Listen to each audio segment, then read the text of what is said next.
Bimbo.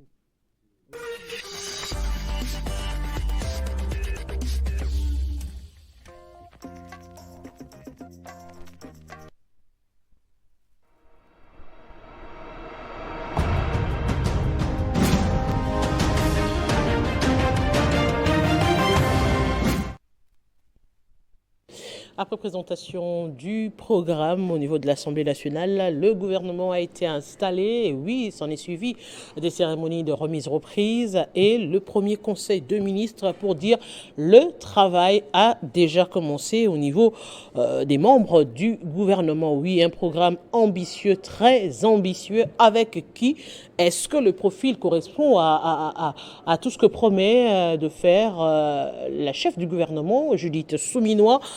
La sécurité, le social, on en parle ici sur ce plateau avec des invités. Nous avons Monsieur Tchibin qui j'ai dit bonjour et bienvenue à vous. Bonjour madame, je salue aussi mon co-débatteur et ceux qui sont en retard. Et merci pour l'invitation. Je rappelle que vous êtes du PPRD. Tout à fait. Et nous avons de l'autre côté Monsieur Luyon Sieke qui est membre de l'Union Sacrée. Bonjour et bienvenue à vous. Bonjour madame Arlette, pour l'invitation surtout, merci.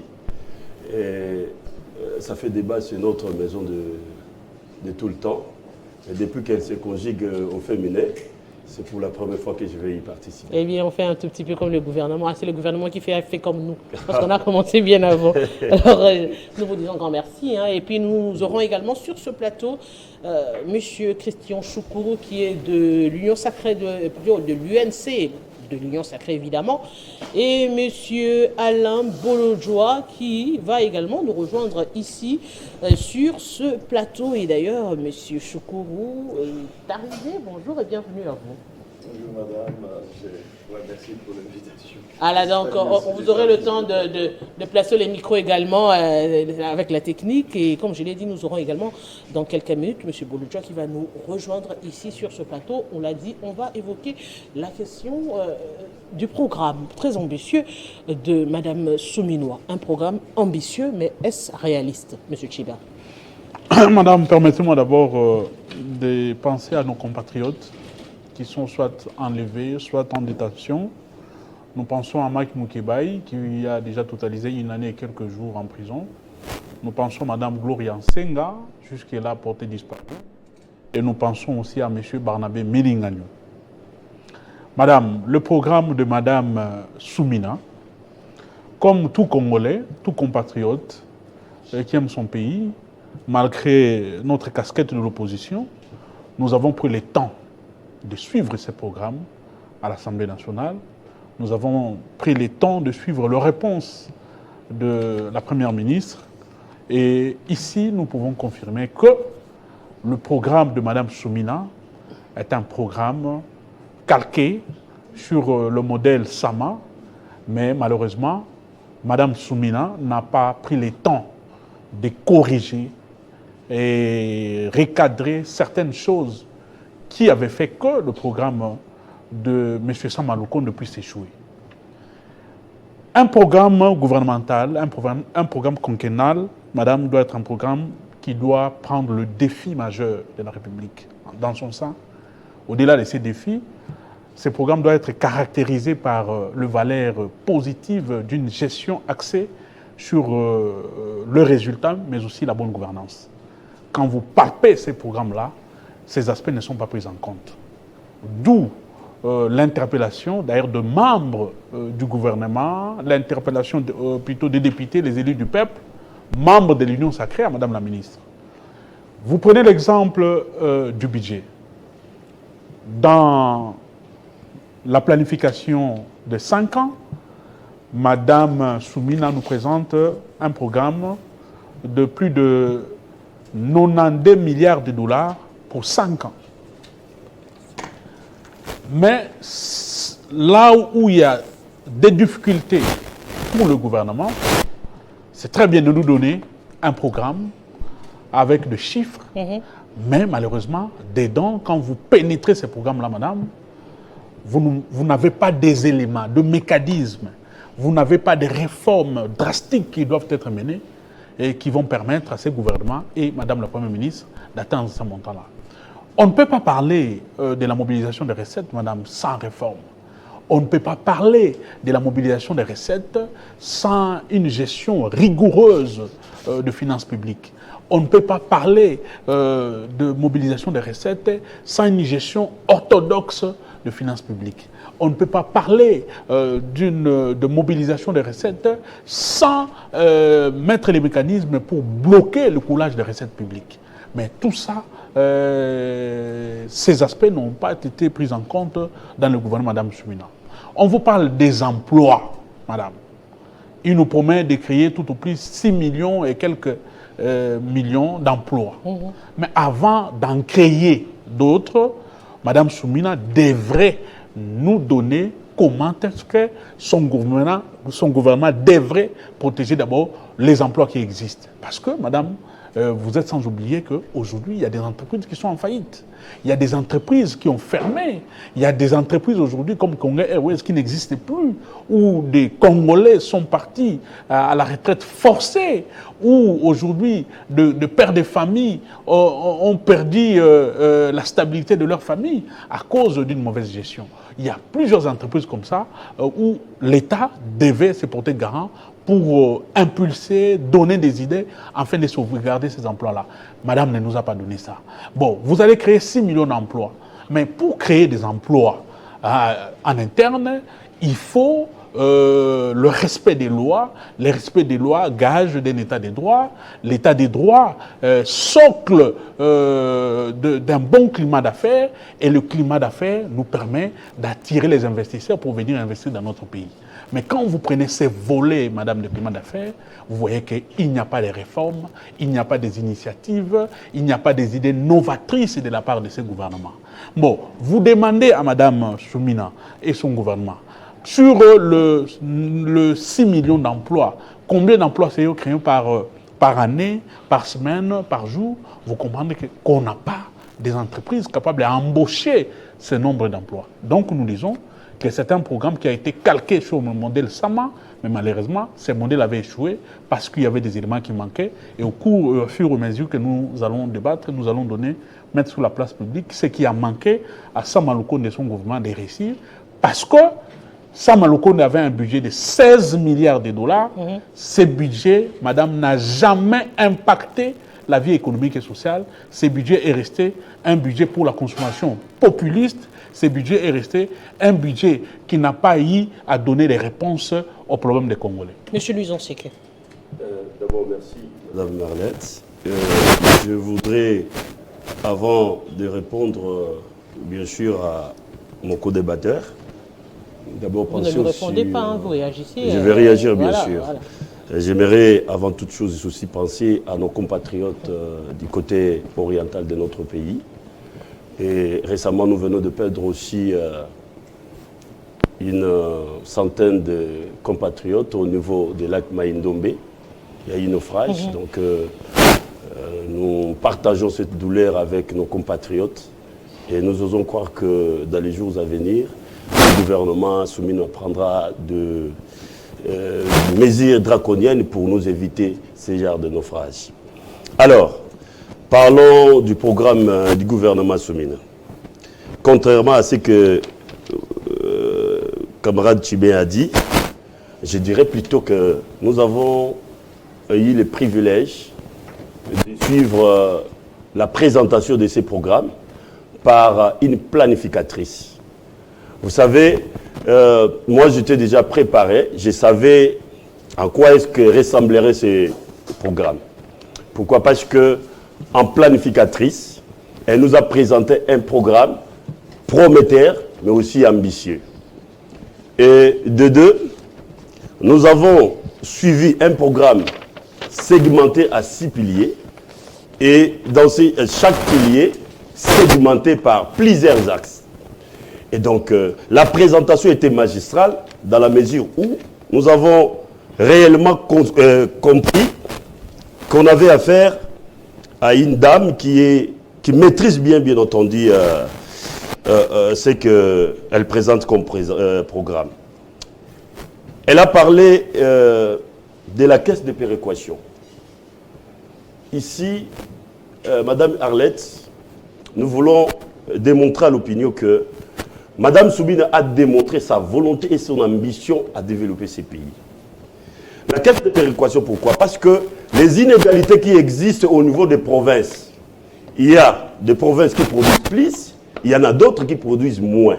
Alors, pour corriger cette inégalité, nous devons mettre en exergue la caisse de péréquation, comme le dit notre Constitution. Et c'est pourquoi le gouvernement Soumine a pris à bras le corps cette question pour essayer un peu de corriger ces inégalités. Et du côté sécurité, elle a insisté sur la loi sur la programmation militaire et je crois que c'est parmi les outils qui vont nous permettre d'endiguer l'insécurité à l'est de notre pays. Et puis, elle a parlé de la coopération, renforcement de la coopération publique-privée, PP, pour certainement renforcer ce qu'elle a appelé la création d'emplois. Et tout a été chiffré, madame.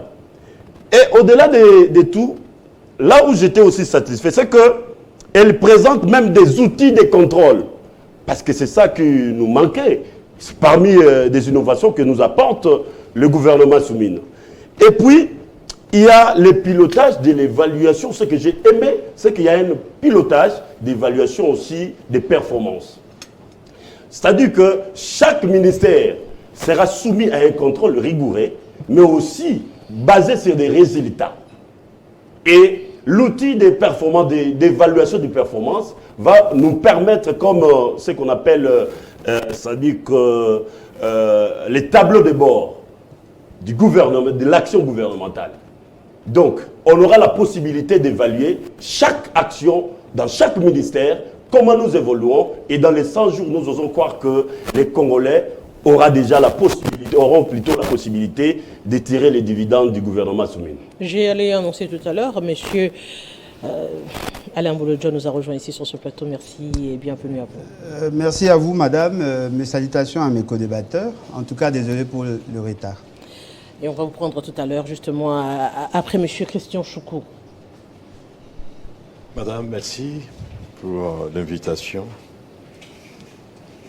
J'ai religieusement suivi mon co-débatteur Chibin, mais je ne l'ai pas entendu justement présenter ses condoléances à ses familles endeuillées à l'Est.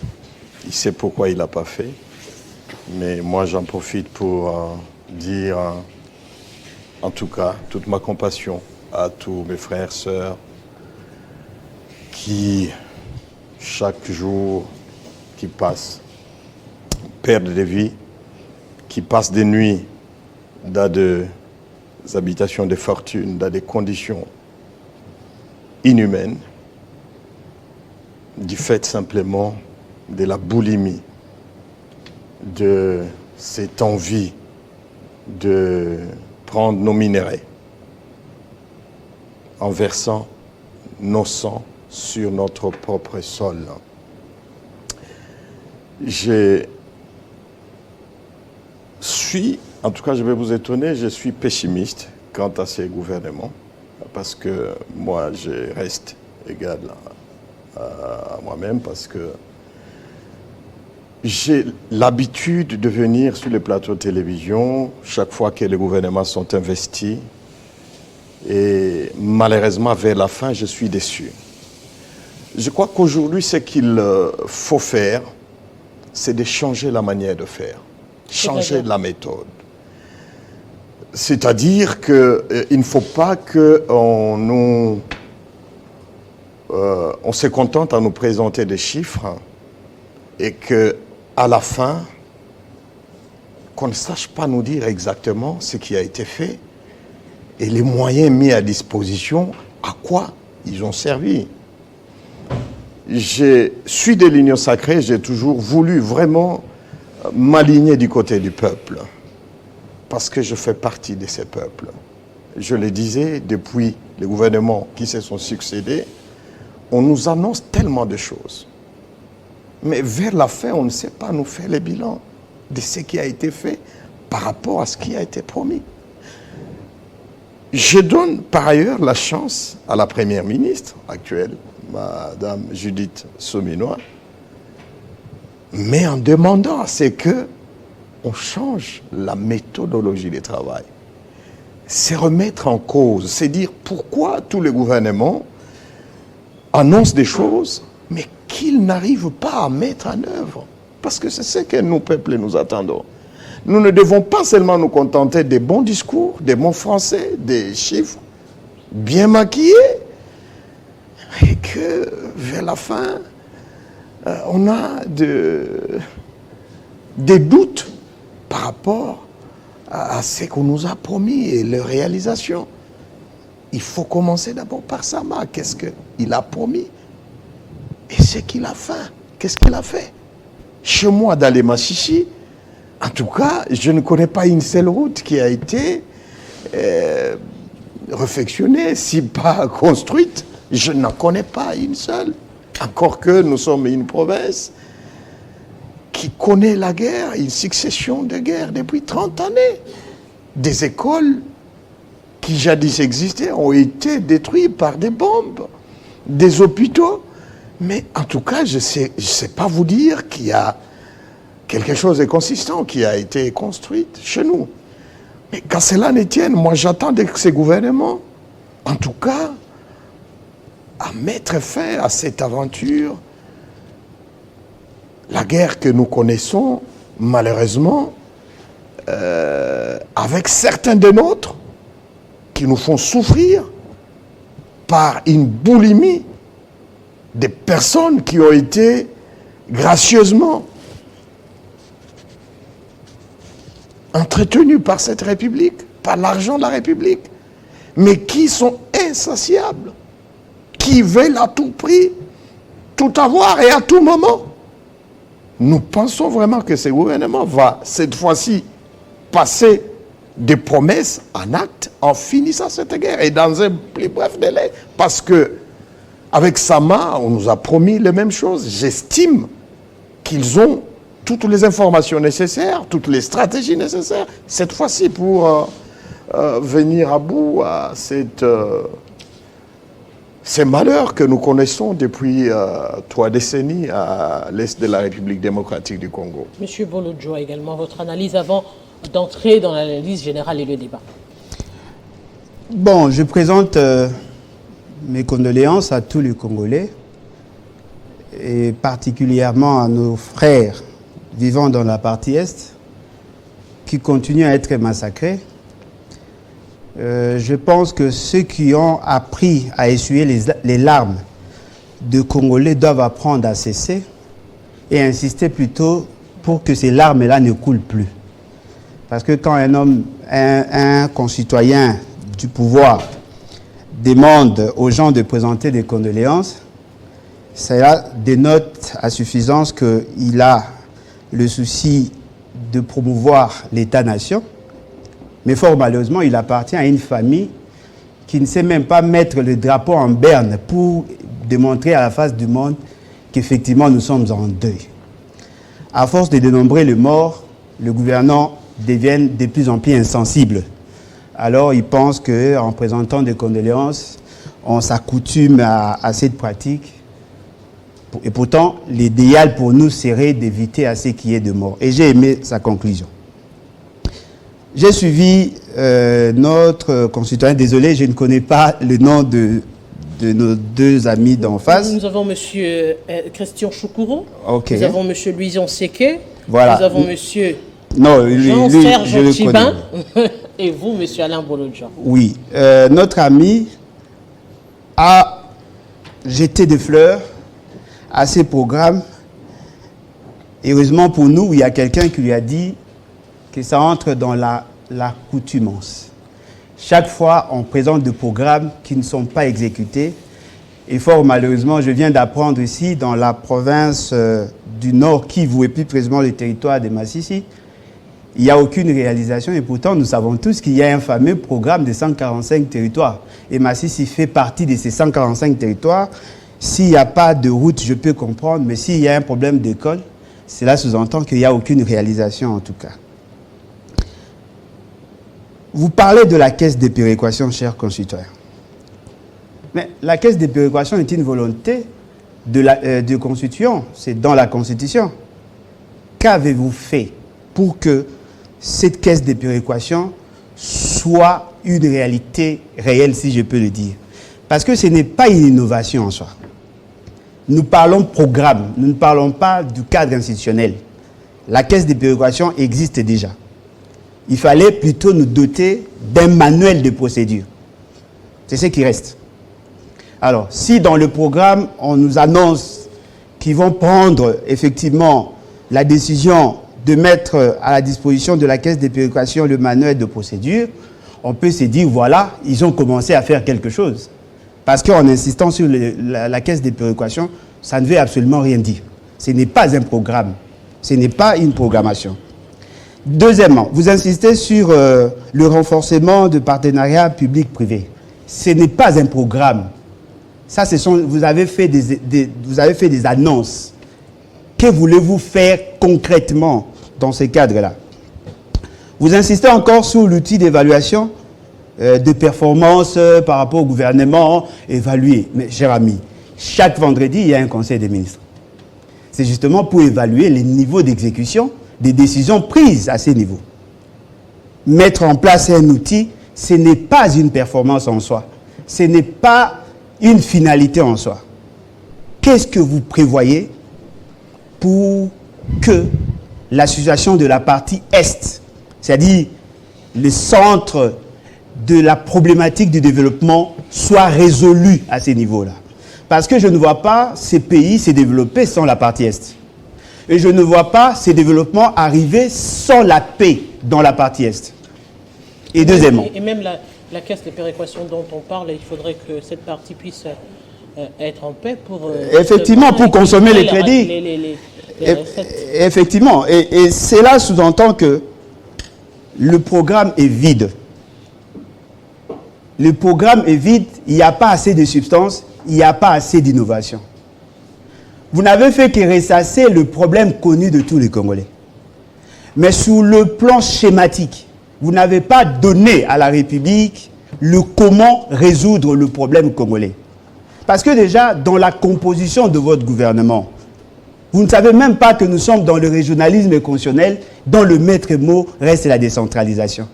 Et la caisse des péréquations tire sa substance dans la considération de cette pratique-là. C'est-à-dire que nous devons savoir que les 40% reviennent de plein droit aux provinces. Nous devons savoir que la caisse des péréquations est un mécanisme d'équilibrage sociétal parce que justement, toutes les provinces n'ont pas le même moyen. Les 50% qui restent, c'est justement pour investir dans la lutte contre l'enclavement, permettre à ce que l'État arrive à mettre en place le mécanisme pouvant permettre à ce que les provinces travaillent de manière optimale. Quels sont les procédés que vous avez préconisés? Vous insistez, pas vous, mais l'Union sacrée, vous insistez sur la gratuité des enseignements. Vous ne dites pas dans votre fameux programme comment vous allez cristalliser cette volonté en mettant en place un mécanisme de financement de manière pérenne de la gratuité des enseignements. Vous insistez sur la gratuité de la maternité. Vous ne donnez pas le mécanisme financier que vous avez mis en place. C'est-à-dire que nous sommes là en face d'un torchon qui n'a fait que du copier-coller. Et ce qui est grave, Madame Toulouka a multiplié le budget pratiquement par 2. Je dirais même par 3, si nous tenons compte du programme présenté par M. Sama Lukonde. En 2019, M. Félix Sekei nous a présenté un programme avec un budget pluriannuel de 46 milliards, avec 15 axes. Après le départ de Ilunga Kamba, il nous présenta un programme avec 13 axes et un budget pluriannuel de 38 milliards. Aujourd'hui, vous nous présentez un budget de 92 milliards et de poussière. Et 6 piliers, ce que vous appelez piliers, et fort malheureusement, si vous lisez en profondeur, vous allez vous rendre compte que ça ne constitue que 3 matières. Ce n'est pas 6. Comment êtes-vous arrivé à multiplier le budget par 2? Alors que le premier budget présenté, le budget pluriannuel, vous n'êtes pas arrivé à mobiliser ne fût-ce que 80%. Et en termes de réalisation, ce n'est pas le programme qui a été présenté qui a commencé à voir le jour en termes de réalisation. Vous avez improvisé un autre programme à la fin du mandat, le fameux programme de 145 territoires. Et d'après votre programmation, vous avez prévu de manière séquentielle à exécuter un certain nombre de projets. Vous avez eu à décaisser plus de 710 millions pour construire près de 2000 infrastructures. Aujourd'hui, nous nous rendons compte que le niveau d'exécution est pratiquement à 25%. Mais les fonds ont été mis à votre disposition. Alors, aujourd'hui, vous revenez pour demander à la population de soutenir votre programme. La grande question, vous allez exécuter quel programme? Le programme de 145 territoires ou l'actuel programme? Si le programme de 145 territoires a été fidèlement exécuté, cela sous-entend que vous n'avez pas considéré le premier programme qui a été présenté devant le parlementaire. La grande question que nous devons savoir, c'est que Mme Toulouka est dans le cosmétique. C'est-à-dire que le fait seulement qu'elle veut se conformer aux exigences de la loi et surtout de la Constitution, elle vient présenter un programme platonique. Apparemment, ce gouvernement viendra résoudre tous les problèmes. Apparemment, ce gouvernement aura la capacité de mobiliser 92 milliards. Mais dites-nous, nous sommes en train de consommer une année. Nous sommes au 6e mois de la première année. Pouvez-vous nous dire quelles sont les indications qui peuvent nous garantir que vous serez en mesure de mobiliser 19 milliards? Au-delà de tout, quelles sont des réformes initiées par vous pour que nous arrivions effectivement à mobiliser 96 milliards et 92 milliards? Pourquoi vendez-vous du vent à la population? Soyez réaliste comme notre concitoyen. Il est membre de votre famille politique. Il vous dit que vous venez de consommer comme ça 5 ans inutilement. Soyez réaliste. Mais ce réalisme-là, il faudrait quand même le dire, monsieur Tchibin. C'est vrai qu'on est en train de parler d'un programme, oui. On est en train de parler d'un système de contrôle, des résultats. Mais comment arriver à évaluer les membres du gouvernement secteur par secteur? Parce que lorsqu'on a entendu, par exemple, les élus nationaux intervenir, qui ont pratiquement représenté, ont fait les plaidoyers de chacun de leur province, il y a autant de problèmes, et même ceux qui ont été membres de ce gouvernement, revenus en tant que députés, ont aussi posé les problèmes concernant leurs provinces respectives. On se dit finalement, quel sera le mécanisme de contrôle de ce qui sera fait? Parce que si on doit évaluer les membres du gouvernement, ce sera par rapport à un programme bien défini, secteur par secteur, pour dire par exemple qu'en 100 jours, vous n'êtes pas arrivé à réaliser ceci, vous devriez en principe réaliser cela.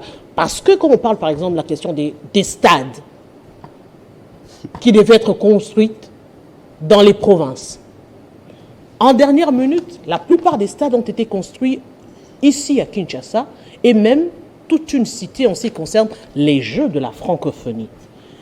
Alors que le programme du départ était par exemple construire ces stades au niveau des provinces. Alors, comment arriver à évaluer? Madame Boutela, je vais répondre à votre question. Je disais avant l'arrivée de mon frère Bolodjoa qu'au stade où nous sommes, pour bien gérer, il faut se fixer des moyens et surtout avec une gestion moderne, nous devons avoir un gouvernement capable de baser sa gestion sur le résultat et la bonne gouvernance. Je parlais tantôt de valeurs d'une gestion axée sur le résultat et la bonne gouvernance. Ces valeurs sont l'intégrité de personnes ou de cadres qui doivent figurer dans le gouvernement. Ces hommes-là, qui doivent être dans ce gouvernement, doivent avoir une bonne dose de moralité. Une bonne dose, madame, de respect de la chose publique. Ce n'est pas le cas du gouvernement de madame Stimouino. Quand je parle de valeurs je fais allusion à l'inclusivité, à la représentativité. Vous avez suivi les débats, madame, à l'Assemblée nationale.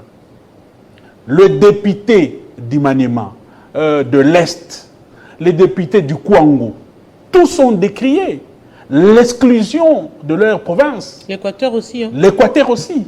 Tous ont décrié, madame, l'exclusion de leur province dans le programme quinquennal du gouvernement. Chose que nous avions décriée ici sur ces plateaux face à nos amis de l'Union sacrée, qui boudaient la représentativité. Cette représentativité aujourd'hui, madame, elle nous rattrape. Parce qu'on n'a pas tiré des leçons du passé. Quand je parle de valeurs, madame, c'est la gestion participative. Vous ne pouvez pas organiser, mettre sur pied un programme du gouvernement où vous ne prévoyez pas les mécanismes d'une gestion participative aujourd'hui. Vous devez impliquer la population dans ce que vous faites. La population doit comprendre ce que vous faites, ce que vous amenez comme innovation, ce que vous amenez comme réforme. Quand je parle de valeurs, madame, je parle de l'égalité. Mettre le Congolais sur le même pied d'égalité. Les aider à compétir à des marchés. De les aider à compétir à tout ce qui est comme travail au niveau de la République. Quand je parle de valeurs, madame, j'appelle à la diversité. Je fais allusion à la redevabilité, chose qui n'existe pas, madame, aujourd'hui dans l'Union sacrée. Et quand je parle de valeurs, madame, je fais appel au respect des lois. Respect des lois qui veut dire état des droits, état des droits qui nous amène à un bon climat d'affaires. Et quand on parle de climat d'affaires, on fait appel, on fait allusion aux investisseurs qui doivent venir investir dans votre pays pour que vous créez de la richesse, pour que vous créez des emplois, pour que vous puissiez avoir de moyens de subvenir ou de mettre en pratique votre programme. Ça n'a pas été le cas. Malgré les 500 voyages de M. Félix Tshisekedi, madame. Les quinquennats passés ici, aucun investisseur sérieux n'est venu en République démocratique du Congo pour investir. Parce que le climat d'affaires n'était pas bon, parce que les lois n'étaient pas respectées, parce qu'aujourd'hui, la corruption, la délinquance économique avait élu domicile dans les chefs de ceux qui dirigent. Mais maintenant, Comment contrôler? Comment contrôler? Contrôler, on devait mettre des mécanismes. D'abord, ceux qui dirigent aujourd'hui les secteurs, parce que chaque ministre, madame, est responsable de son secteur. Ces ministres-là doivent avoir des contrats avec madame la Première ministre, les contrats de performance, madame. Ça n'a pas été le cas avec le gouvernement Sama. Je vous ai dit l'autre fois sur ces plateaux, comment des ministres qui ont échoué, lamentablement échoué, sous le gouvernement Sama, mais ces ministres ont été reconduits dans le gouvernement Soumina, sur base de quelle performance? Sur base de quel contrat de performance?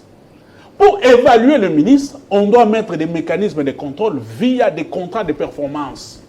Et, Bolodja l'a bien dit, toutes les réunions du Conseil des ministres sont tenues par les chefs de l'État chaque vendredi. Aujourd'hui, au moment où nous faisons cette émission, le chef de l'État est en Conseil des ministres avec le nouveau gouvernement. C'est dans le Conseil des ministres qu'on élabore, qu'on adopte de projets de gouvernance. C'est dans le Conseil des ministres qu'on évalue les niveaux d'exécution de projets qui ont été lancés. Donc, malgré les 167, les 185, je ne sais pas, Conseil des ministres du quinquennat passé, on n'a pas pu évaluer. Et maintenant, quand vous entrez dans, des aspects de gestion proprement dite, M. Tshisekedi nous avait dit que les gouvernements ou le différents projets de gouvernement sous Sama Lukonde avaient des problèmes, de graves problèmes de manque de coordination. C'est venu de la bouche du chef de l'État. Quand maintenant vous prenez le gouvernement Soubina, madame, vous entrez en profondeur, vous vous rendez compte que tous les aspects décriés par les chefs de l'État qui n'ont pas pu faire que M. Sama Lukonde puisse atteindre ses objectifs, tous ces aspects-là sont revenus. Notamment, en ce qui concerne la création des richesses, on ne nous a pas de mécanismes, on ne nous a pas donné des procédés pour y arriver. Concernant la diversification de l'économie, c'est devenu une répétition pour Mme Soumina, sans nous donner des moyens comment cette diversification va arriver. Parlant de réduction des traits de vie des institutions, qu'on a complètement oublié, madame, On nous a parlé de partage des richesses nationales, alors que nous savons, sous M. Sama Lukonde, toute la richesse nationale a été consommée par des institutions, notamment l'institution du président de la République, le Parlement et le gouvernement. Quand vous descendez plus bas, madame, vous comprendrez qu'il faut, ici, à ce niveau, stopper même avec les chevauchements. Pourquoi Sam a échoué? Parce que, au niveau de la présidence de la République, on a créé des agences. Des agences parallèlement avec les ministères. Des agences qui avaient des compétences et des attributions du ministère et d'autres structures statiques au niveau du ministère. Et ces agences ont créé un chevauchement au niveau des fonctionnements. Je me rappelle encore d'un conflit entre Mme Eve Bazaïda avec une agence au niveau de la présidence de la République concernant les attributions du ministère de l'Environnement. Est-ce que toutes ces questions ont trouvé des réponses avec Mme Soumina? Non. D'où nous disons que c'est du copier-coller, du blanc bonnet blanc. Rien de bon ne peut sortir de ces gouvernements de Mme Soumina. Parce que, ici, sur le plan technique, on devait avoir des outils de contrôle, on devait avoir des outils de mécanismes de suivi de ces programmes, mais surtout, on devait tenir compte de priorités. Comme Bolodjo l'a dit, aujourd'hui, nous sommes un pays agressé. Mais quand vous lisez les programmes de Mme Soumina, madame, vous vous rendez compte que ces programmes-là n'ont pas axés sur la sécurité. Aujourd'hui, nous sommes un pays où l'économie est instable. Nous sommes une économie largement extravertie. Le peu d'argent, le peu de ressources que nous avons aujourd'hui dans les trésors publics, c'est du fait du code minier et de toutes ces entreprises minières. Mais imaginez, madame, dans la même optique que nous avons connue Covid-19, on arrive ici au milieu de cette année ou au milieu de l'année prochaine et que le prix des matières premières chuté sur le plan international. Donc, notre économie sera bousculée. Exact. Quels sont les mécanismes, quelles sont les stratégies prises par Mme Soumina pour rééquilibrer les dépenses, rééquilibrer les charges de l'État quant à ces coups fatals qu'on peut avoir sur le plan extérieur? Rien n'est prévu. Donc, nous disons, c'est un gâchis. Attendons les 5 ans passés. On reviendra sur ces plateaux. Monsieur Louison Seke, monsieur Choukour d'ailleurs l'a dit, rien de bon ne peut sortir de ce gouvernement. Donc, nous espérons qu'il y aura des rectifications. Monsieur Seke. Merci beaucoup, madame. Je crois que je vais très rapidement réagir par rapport aux différentes interventions. Je vais commencer par mon frère Alain Bolodja. Ça dit que je vais le mettre très à l'aise parce qu'il fit mon voisin du couloir à l'IPEN. Ça dit que nous avons partagé à peu près le même homme avec lui. Lui, il était à l'économie, moi j'étais en sciences politiques. Donc je vais le mettre très à l'aise dans ces cas-là. Alors, M. Alain Bolodja, comme dans ses habitudes, il est toujours pessimiste. Alors, il dit que il a parlé de la caisse de péréquation. C'est la volonté du constituant, je suis tout à fait d'accord, mais qui a beaucoup traîné, qui a beaucoup souffert d'exécution. Aujourd'hui, les programmes que nous avons suivis du gouvernement Soumina, c'est que c'est un programme qui vient avec des innovations. La première des innovations, je vais rappeler camarade Bolodja, c'est que il y a maintenant un agenda législatif qui est un outil de coopération entre l'exécutif et les législatifs. Qui n'a jamais existé. Et donc ici, le contrôle de l'action gouvernementale s'est fait en amont et en aval. C'est-à-dire que le Parlement qui doit contrôler l'action gouvernementale aura déjà en amont le privilège de contrôler. Donc c'est un contrôle a priori. Et cela va permettre à renforcer la coopération entre des institutions. Et camarade, mon frère Chibé a parlé d'un programme ou d'une action participative. Faire participer le peuple à l'action gouvernementale. Mais, chers frères, lorsque déjà nous avons cet agenda, c'est un outil qui fait participer le peuple à travers ses représentants qui sont des députés. Et donc, de ce côté-là, vous pouvez vous tranquilliser. Ça, c'est de 1. Et de 2, Madame Judith, c'est une planificatrice. C'est ce que vous devez encore noter. C'est que dans la planification, je l'ai dit sans peur d'être contredit par Ale Bouloudia, c'est que lorsqu'on planifie un projet, la planification est soumise à un certain nombre d'outils de contrôle de l'action du projet. Et c'est pourquoi vous allez remarquer que Mme Soumino propose un outil de contrôle de l'action gouvernementale qui sera soumise à son autorité. Je ne sais pas si, parce que la présentation a pris beaucoup de temps, peut-être mon frère Alain Boulot, j'étais en train de somnoler, mais sinon, elle a insisté là-dessus. Et vous parlez de développement. Mais madame, le développement commence par où? Le développement commence par la construction des routes. Madame Soumina, le programme gouvernemental sur à ce qui concerne la réhabilitation des routes des dessertes agricoles, le gouvernement Soumina propose à réhabiliter 10 000 km par an. Et c'est chiffré. Et nous avons la possibilité de contrôler l'évolution de cette action. Parce que ce que nous devons nous rappeler toujours, que nous avons un pays à la dimension continentale. Et donc, le développement de la République démocratique du Congo part d'abord par la construction des routes. Désenclaver notre territoire national par la construction des routes fait partie des priorités du gouvernement Soumina.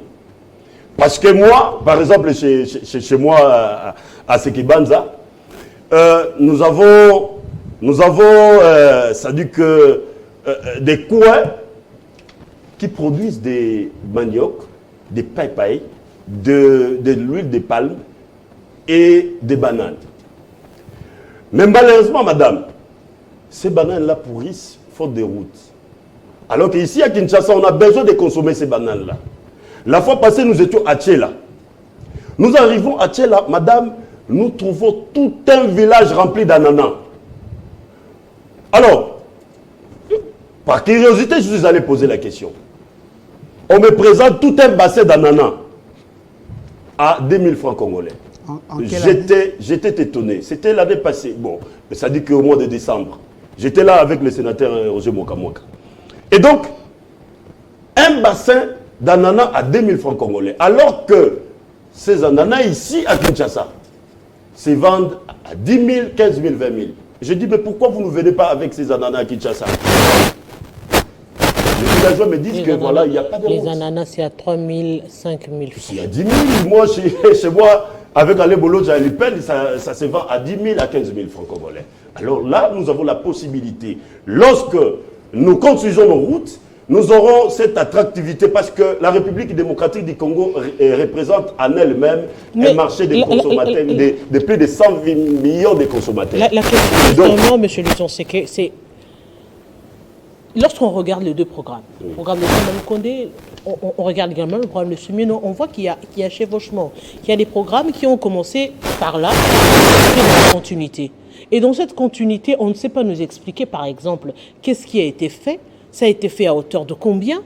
Parce que, par exemple, si on doit doubler le budget, c'est pour faire les mêmes programmes qui a été fait avant ou c'est dans la continuité? Parce que si on prend la question du PDL 145 territoires, on prend la question, par exemple, de la gratuité de la maternité, la gratuité de l'enseignement, ce sont des choses qui ont commencé bien avant. Et dans la continuité, il faudrait, par exemple, ce que M. Choukour venait de dire, où se situe l'évaluation pour maintenir un projet? Ça veut dire que ceci a marché, ceci n'a pas marché. C'est pourquoi, par exemple, on laisse tomber tel projet pour approuver, par exemple, tel autre projet. Je suis d'accord avec vous, madame. Mais vous savez, je l'ai dit tantôt que c'est un programme qui est soumis à un contrôle rigoureux, y compris des outils d'évaluation des performances. Et donc, si vous regardez bien, vous comprendrez que Madame Soumina, qu'est-ce qu'elle a fait? Tout projet est sujet à des correctifs. Et c'est pourquoi vous allez voir qu'il y a un outil qu'on appelle l'indicateur objectivement vérifiable. Alebolo, je ne va pas me contredire. Cet outil vous permet, à chaque fois que vous évoluez avec les projets, de corriger ce qui est à corriger et de continuer à évoluer. Madame Soumina nous a rappelé que son programme non simplement vise bien entendu le développement de la République démocratique, mais nous allons continuer avec la préservation des acquis, de ce qui a été positif pendant le premier mandat du chef de l'État. Et dans son second mandat, nous apportons des innovations en termes de contrôle de l'action gouvernementale, en termes d'évaluation des performances, madame. Mais... Et c'est pourquoi, madame, oui. Nous avons l'habitude de dire qu'un planificateur, c'est comme un architecte. Un architecte, quand il arrive quelque part, vous achetez votre terrain, vous avez besoin du plan, il arrive, il vous élabore un plan. Le plan représente la vision. Parce qu'un planificateur peut vous parler déjà sur un terrain qui est vide, mais il peut déjà vous montrer qu'ici, il y aura des escaliers, il y aura un couloir, il y aura 2 chambres ici, pendant que le terrain est vide. Lui, il voit ce que vous ne voyez pas. Et c'est pourquoi j'étais satisfait lorsque Mme Soumina était en train de présenter son programme.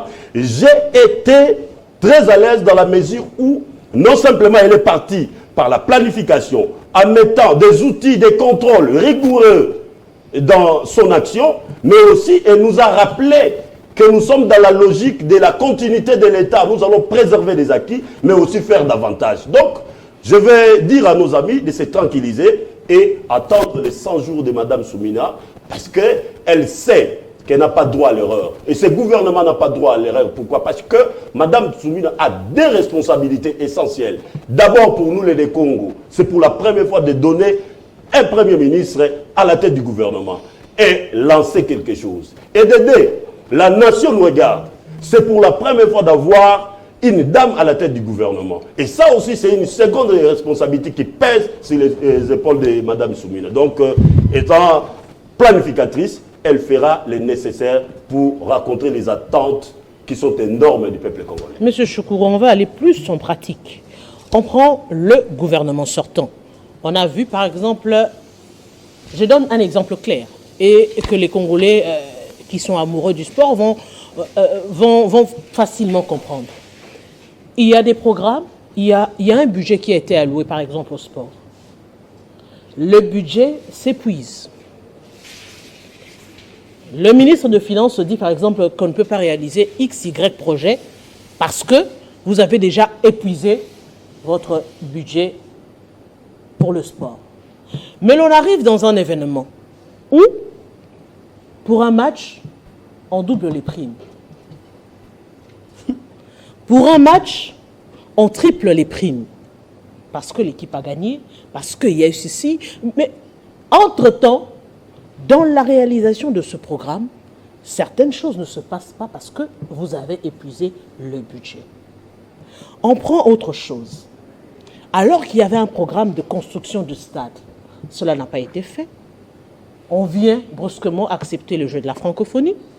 On alloue un budget X. Au finish, les stades et les sites se font avec un autre budget en mode d'urgence. Comment arriver à évaluer dans ce sens-là? Parce que c'est vrai, on a planifié. Il y a eu un plan. Dans l'exécution, il s'est posé des problèmes. Mais il y a eu des surplus qui ont permis de réaliser autre chose que ce qui était prévu. Comment évaluer un ministre dans ce cas-là? Madame, merci pour la question. Mais permettez-moi que je réagisse à ce qui a été dit sur ce plateau. Voulant faire vous montrer à l'opinion que la meilleure manière de plaire nos frères et sœurs de l'Est, c'est mettre les drapeaux en berne. Ça, c'est vraiment... je pense que ça n'a pas de sens, tout simplement.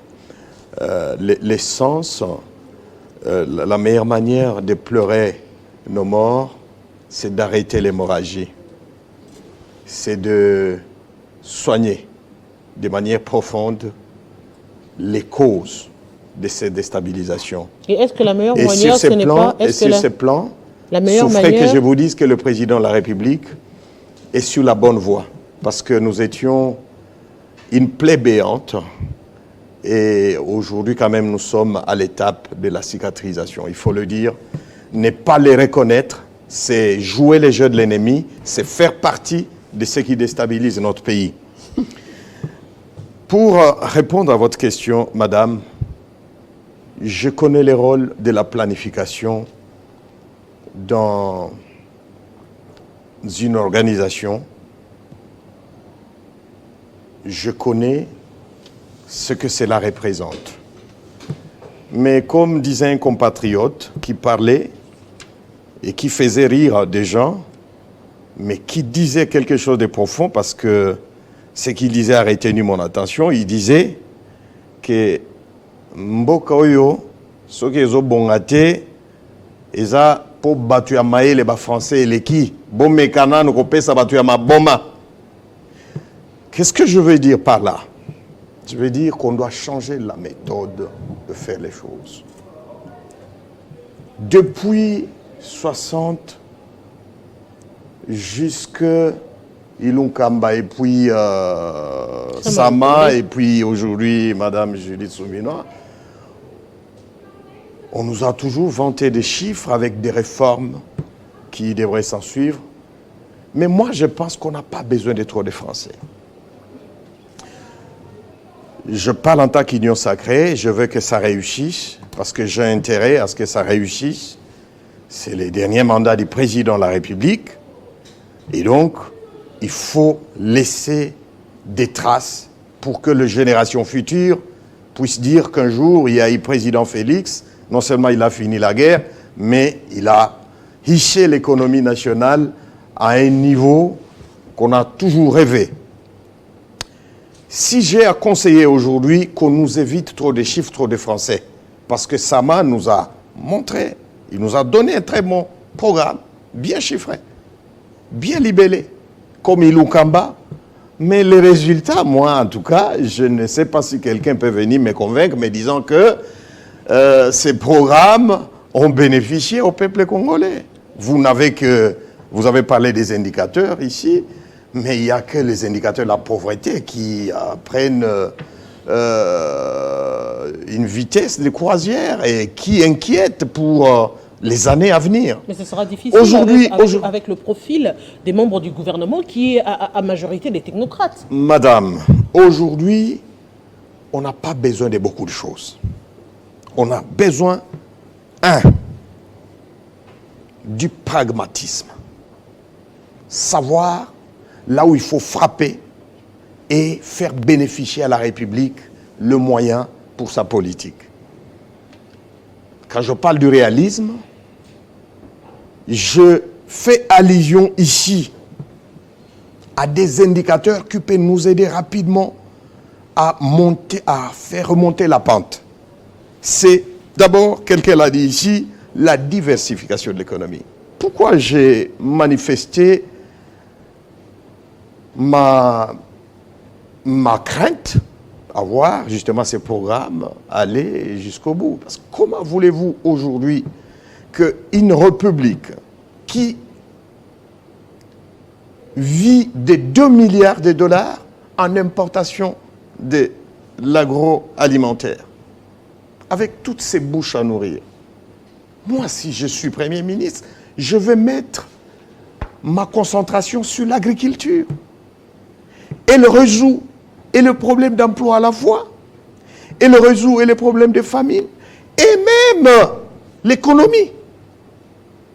Nous sommes une république avec plus de 100 millions de bouches à nourrir, mon Dieu. Rien qu'à se concentrer sur cet aspect, la population, jusqu'au fond du village, va sentir qu'il y a un gouvernement qui aime. Faire de la RDC un pays Deuxièmement, madame, depuis Kabila, on nous parle de détournement.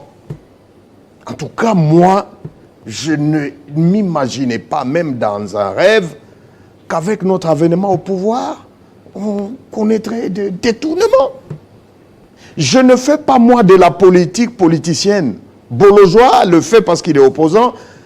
Mon ami Tchibin le fait parce que il n'a pas autre chose à faire. Mais moi, je l'ai dit parce que je suis Congolais. Simplement. L'union sacrée, oui, mais je fais partie de la population congolaise et nous devons aider nos autorités à tenir compte des désidérata du peuple, qu'on nous évite à nous vendre du vent chaque fois qu'il y a un gouvernement qui entre. Il nous faut du pragmatisme. En troisième lieu, madame, et je vais insister là-dessus, on a parlé de la redevabilité. Je demande à ce qu'on laisse l'Assemblée, la représentation nationale, faire son travail. Là aussi, j'ai des doutes, j'ai des inquiétudes. Parce que, à voir la manière dont ce gouvernement a été constitué, vous sentez que c'est copains et copines. Mais non, une fois que votre copine est appelée à l'Assemblée nationale pour justifier tel fonds, mais il y aura des pressions sur l'Assemblée nationale. Et les députés nationaux risquent de ne pas faire le travail pour lequel ils ont été élus par les souverains primaires. Donc, je crois qu'aujourd'hui, nous devons vraiment être responsables face à notre destin.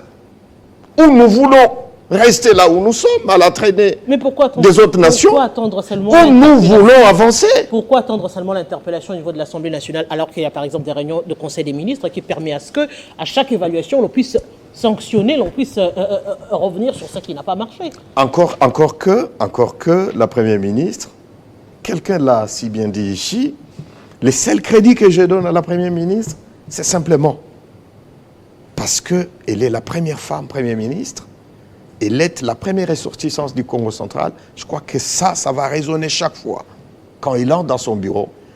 Et je pense qu'elle va se concentrer sur ces aspects importants. Sinon, je dis bien sinon, il n'y a rien à attendre. Je suis désolé. Rien à attendre, mais ça permet quand même, M. Bolodjoa, d'avoir aussi... Ça ne veut pas forcément dire que ça ne va pas marcher. Si la Première ministre essaye de jouer sur sa notoriété, de jouer sur l'éthique, de jouer sur toutes ses valeurs pour discipliner les membres du gouvernement et attendre d'un résultat positif.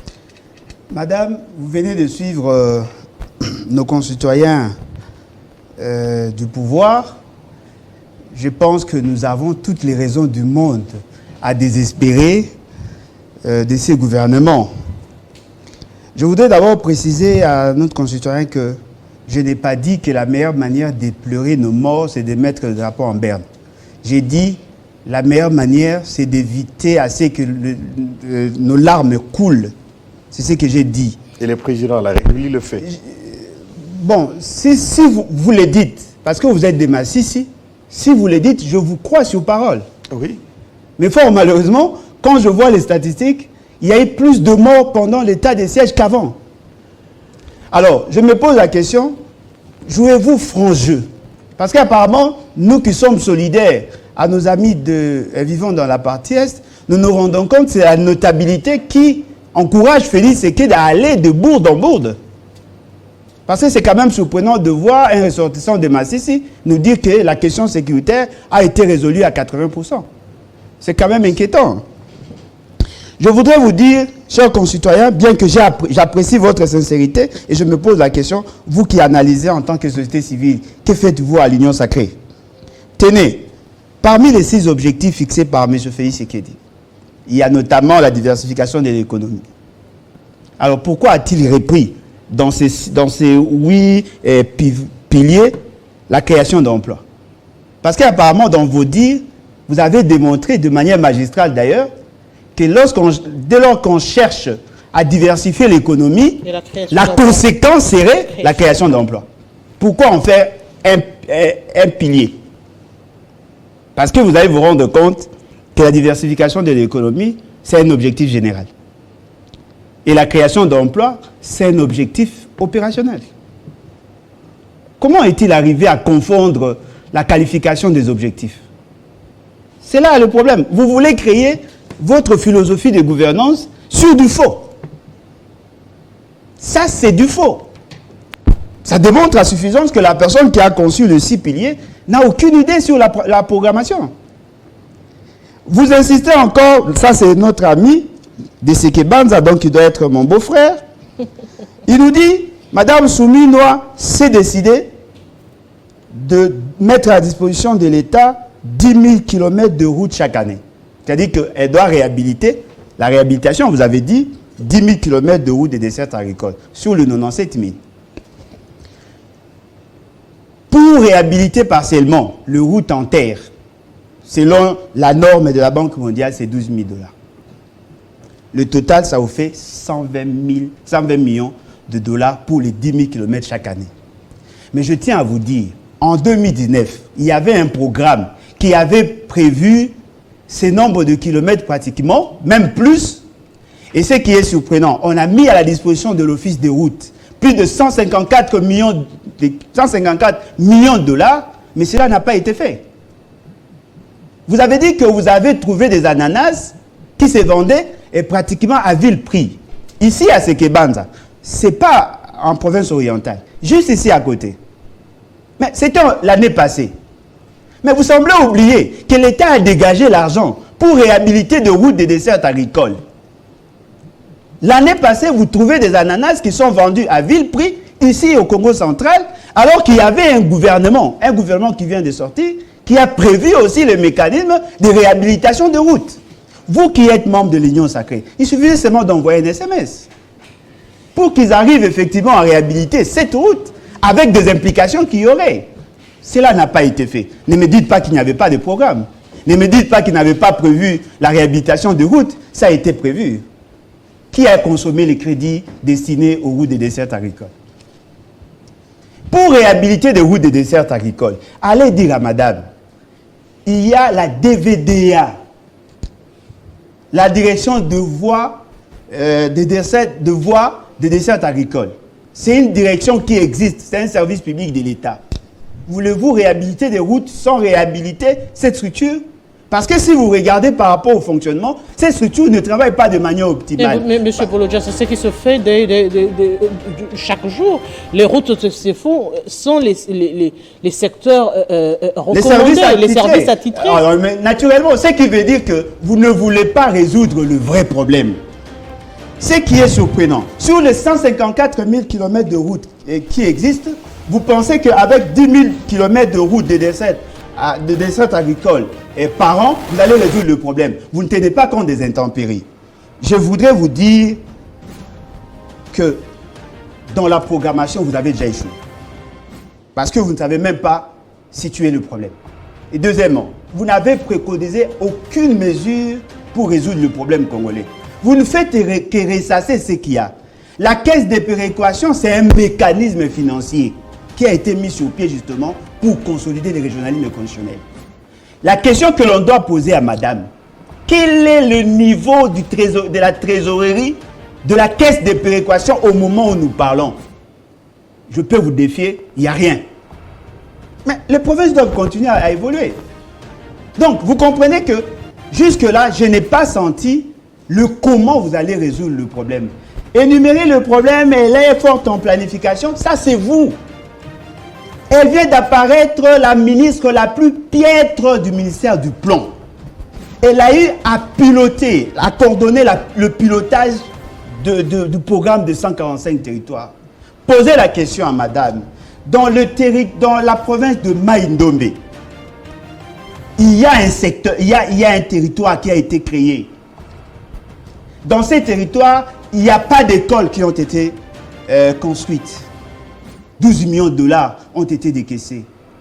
Avez-vous une idée sur la gestion des CFF? Cette structure qui a été mise sur pied et qui a eu la mission de gérer certains projets au niveau de ces fameux programmes de 145 territoires. Il n'y a pas de réalisation. Elle a eu à gérer. Elle n'a pas su mettre en place de mécanisme de contrôle. Et en ce qui concerne le contrôle, effectivement, il y a toujours de contrôle en amont et en aval. Vous n'avez pas innové. Parce qu'il y a une évaluation qui est faite, l'évaluation ex ante. C'est une évaluation. C'est un mécanisme de contrôle. Avant de lancer la passation des marchés, c'est un mécanisme de contrôle. Avant de financer, il y a la chaîne de la dépense que vous ne respectez jamais. C'est un mécanisme de contrôle. Vous ne l'avez jamais fait. Alors, qu'est-ce que vous avez apporté? Parce qu'apparemment, oui, nous sommes en train d'encenser madame. Vous êtes en train de la censer pour des raisons. Parce qu'elle est née Congo, parce qu'elle est femme. Alors que nous parlons... Parce qu'elle est de l'UDPS. Parce que, fort malheureusement. Parce que nous parlons... de tout possible. Nous parlons... Femme n'est pas un critère. Non, mais c'est ce que vous avez dit. Ça dit qu'elle a été choisie par rapport à ses compétences. Non, attendez. Faut bien vous la soutenez parce qu'elle est née Congo. J'ai parlé de deux responsabilités essentielles. Non, mais Je ne voilà veux pas pourquoi parler j'ai dit. parce qu'elle est née Congo. Voilà pourquoi j'ai Alors, on va dit. faire- Vous la soutenez parce Là, qu'elle est née Congo non. et vous pensez qu'elle va Ce n'est pas ça les parce que c'est la critères première objectifs fois. de On va- sélection. on va- Et pourtant, faire elle ce a tour eu de à table. C'est pas gérer. ça les critères Elle- elle- objectifs S'il vous des plaît, sélections. permettez-nous ce- Alors, Elle a eu- on va faire ce tour de table comme ça. Vous aurez la parole et on va conclure en 1 minute. Monsieur Chiba. Allez, Bolo, tu as beaucoup Rapidement, parlé. en un mot. Beaucoup parlé. Il a Madame, monopolisé voilà, même la je parole. vais faire un petit recadrage pédagogique à En M. un mot. Choukou et à mon frère Luison. Monsieur Choukou, le français n'a pas un problème. Et la science non Et plus. la science aussi n'a pas un problème. Vous voulez donner aux réformes idiots n'ont pas la un responsabilité problème. de gérer. Ah, c'est Le pas problème de l'union sacrée, c'est le pragmatisme. Vous êtes resté dans les théories. C'est grâce aux réformes menées par Joseph Kabila que vous êtes en train de dilapider l'argent avec les codes miniers. Sans les réformes du code minier, on n'aurait pas des millions de dollars que vous êtes en train de voler et de dilapider à l'union sacrée. C'est grâce aux réformes qu'aujourd'hui on peut parler du code minier, mais aussi de la loi sur la sous-traitance dans le domaine des mines. Grâce aux réformes que Kabila a menées, qu'on peut parler aujourd'hui de l'architecture juridique et judiciaire. Cour constitutionnelle, Conseil d'État et Cour de cassation. Donc, nous, à notre époque, quand on parlait de réformes, c'était du pragmatisme et c'était des réformes sérieuses qui amenaient du résultat. En un mot. Mais au niveau de l'Union sacrée, madame, je vais citer, Oui. quand vous parlez des réformes, il n'y a rien comme du concret. Mais maintenant, madame, pour citer par rapport à ces mots, quand vous parlez, mon frère Luison, des acquis aujourd'hui, c'est quoi? C'est la continuité. On a construit des stades municipaux, ici à Kinshasa et dans des provinces. Ces stades n'ont jamais été remis à l'État, faute de moyens. Et vous n'avez rien fait. Ce sont des acquis que vous devez préserver. La continuité de l'État dont vous parlez, c'est quoi? Sous Joseph Kabila, une loi importante, sportive. Madame Boutale, c'est parle La un loi peu de de sport. sport. La loi sportive, la loi sur le sport. Et même qui a été La révisé. loi qui devait organiser, qui a été révisé avec. la loi qui devait organiser les sports en République. Qui a été révisé avec Ça a la été loge. repris d'ailleurs S'il vous plaît, dans le s'il vous programme plaît. Cette loi n'a présenté par jamais Madame. été appliquée juste sous reprise. Félix Donc, Tshisekedi. pendant 5 ans. La continuité, c'est mettre en application, exécuter cette loi qui donne La réalisation de Fessine qu'on a vraiment débordé. On doit tenir compte du temps. Parce qu'on aura le temps de corriger tout ce qui peut être corrigé. Vous avez laissé à Bolodjoa et Tibet tout le temps. Malheureusement. Enfin. Camarade Bolo, tu as Et M. monopolisé la Bolodjoa et également parole. M. Chiba, nous vous disons grand c'est dommage. merci. C'était un réel plaisir. On a fait le tour de parole. Chacun a eu 2 moments, 2 temps forts de parole. Alors, nous vous disons grand merci. On va se retrouver très prochainement avec ce débat républicain, justement pour garantir à la République démocratique du Congo toute sa liberté, mais aussi ses droits.